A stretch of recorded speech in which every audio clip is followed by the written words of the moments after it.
Hello everyone, welcome to state zero के इस video में हम डिस्कस करेंगे स्वीडन में फैले हुए जो दंगे हैं उनके बारे में, और डिस्कस करेंगे कि किस तरीके से स्वीडन में जो एंटी इस्लामिक दंगे वहाँ पे चल रहे हैं और इन एंटी इस्लामिक दंगों का मेन रीज़न क्या है और इसके पीछे किन किन लोगों का यहाँ पे मेन यहाँ पे इन्वॉल्वेशन है। तो आप सभी जानते हैं कि स्वीडन एक यूरोपियन कंट्री है और इस मैप में आप देख पा रहे होंगे, ये है रशिया और ये है स्वीडन। और स्वीडन का एक ये वाला क्षेत्र है जो कि स्वीडन का साउथ ईस्ट वाला इलाका है और यहाँ पे जो मुस्लिम आबादी है वो अप्रॉक्सीमेटली 60 to 70% है। और यहाँ पे ज़्यादातर जो इस्लामिक लोग हैं या जो इस्लाम को फॉलो करने वाले लोग हैं वो आपको यहाँ पे अधिकतर मिलेंगे। दोस्तों, इससे पहले मैं आपको बता दूं कि स्वीडन में केवल और केवल जो ईसाईयत है वो पहले थी, लेकिन जो ये सीरिया वॉर हुए, यमन वॉर हुए और यहाँ तक कि जो जितने भी इस्लामिक युद्ध हुए इस्लामिक देशों में, चाहे वो इराक हो, ईरान हो, सीरिया हो, तो यहाँ से जो मुस्लिम हैं वो स्वीडन में जाके वहाँ पे इमिग्रेट कर गए। तब स्वीडन ने जाके कहा कि चलो भैया ठीक है, अब तुम हमारे यहाँ पे रहो और अपना जीवन यापन करो। लेकिन जब वो एक एक्सट्रीमिस्ट हो गए, ध्यान से समझिएगा, जब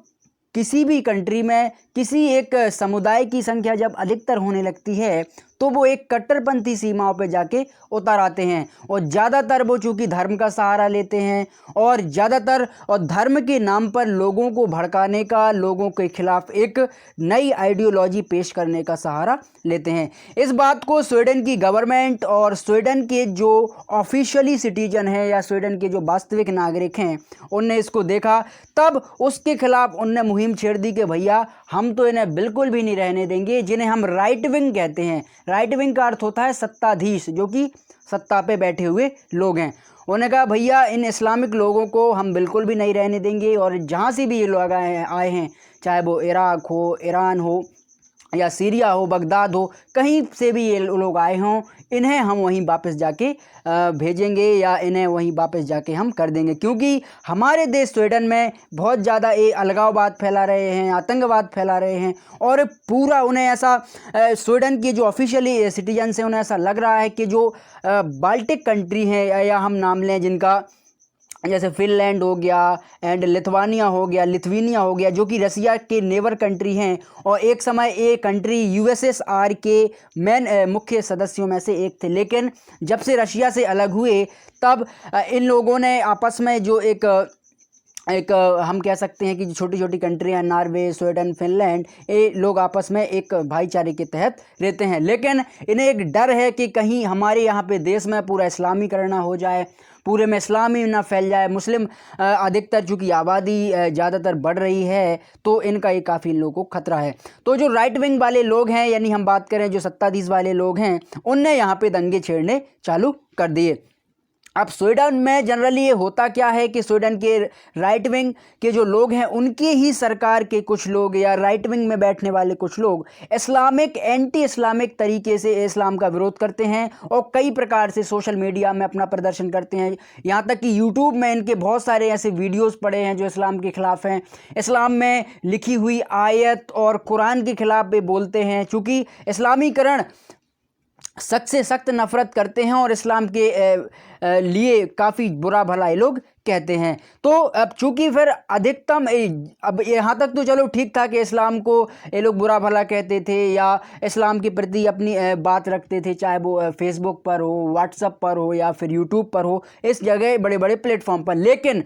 हद तब हो गई जब राइट विंग के लोगों ने एंटी इस्लाम के नाम पे एंटी इस्लामिक पॉलिटिशियन को यहाँ पे ब्लॉक कर दिया। जो इस्लामिक लोगों का वहाँ पे दबदबा था उनके ऊपर अटैक कर दिया, कुरान को जला दिया और जनरली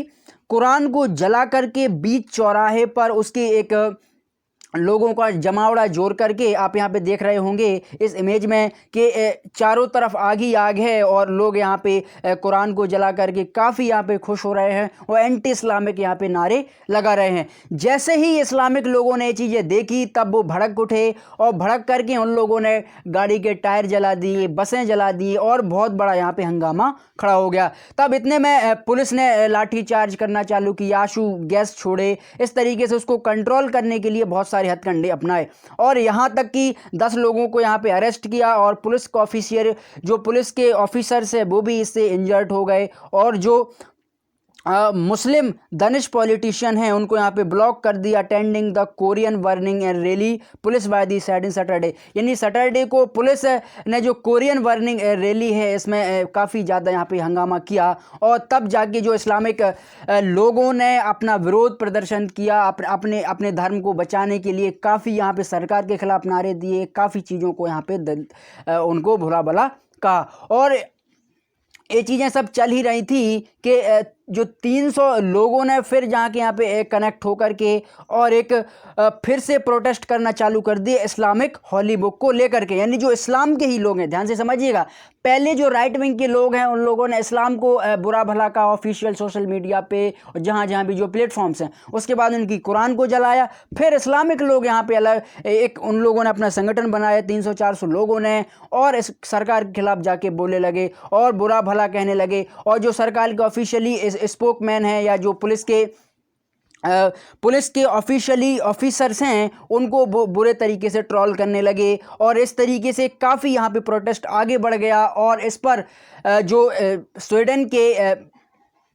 प्रेसिडेंट हैं उनने काफ़ी बहुत बड़ा इस पर एक्शन लिया और यहाँ पे लार्ज लेवल पर पुलिस को बुलाया, लाठीचार्ज हुए, फिर सब धीरे धीरे चीज़ों को कंट्रोल हुआ। दोस्तों ये चीज़ें पूरी दुनिया भर में चल रही हैं एक इस्लाम के ख़िलाफ़ जो एक लोगों के अंदर जो आइडियोलॉजी जो थिंकिंग यहाँ पे डेवलप हो रही है। चूँकि जब से डोनाल्ड ट्रंप साहब ने भारत में यानी अपने इंडिया में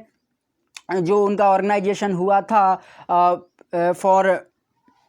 कि उस ऑर्गेनाइजेशन में इंडिया में उन लोगों ने ट्रम्प जी ने कहा कि भैया जो रेडिकल इस्लाम है ये पूरी दुनिया भर में एक चरम सीमा पे फैल रहा है या पूरी दुनिया भर में इसका दबदबा हो रहा है। तब से अब तक हम देखते हैं कि कई जगह ऐसे मूवमेंट हमें देखने को मिले हैं कि इस्लाम के नाम पर या इस्लाम को दबाने के लिए इस्लाम के जो प्रमुख ऑफिशियल लोग हैं उनको यहाँ पे हर्न किया, उनको किस तरीके से उनकी आइडियोलॉजी को यहाँ पे डाउन में लाने के लिए काफ़ी हमें ऐसी चीज़ें देखने को मिल रही हैं। कहीं पर इस्लाम की कुरानें जला दी जाती हैं तो कहीं पर कुछ, तो इस तरीके की जो इस्लाम के खिलाफ या हम कह सकते हैं एंटी मुस्लिम्स के खिलाफ जो एक विचारधारा पूरी दुनिया भर में पनप रही है, एक एक्सट्रीमिस्ट की निशानी है। जब कोई चीज़ या कोई धर्म अतिवादिता पे आ जाता है तब उसका पतन एक हिसाब से नीचे चलता ही जाता है। इतिहास के पन्नों में इस चीज़ को स्पष्ट रूप से नोटेड है ये चीज़ कि जब कोई चरम सीमा पे पहुंचता है तब धड़ाम से नीचे गिरता है। तो आशा करता हूं आप इसे ज़रूर समझे होंगे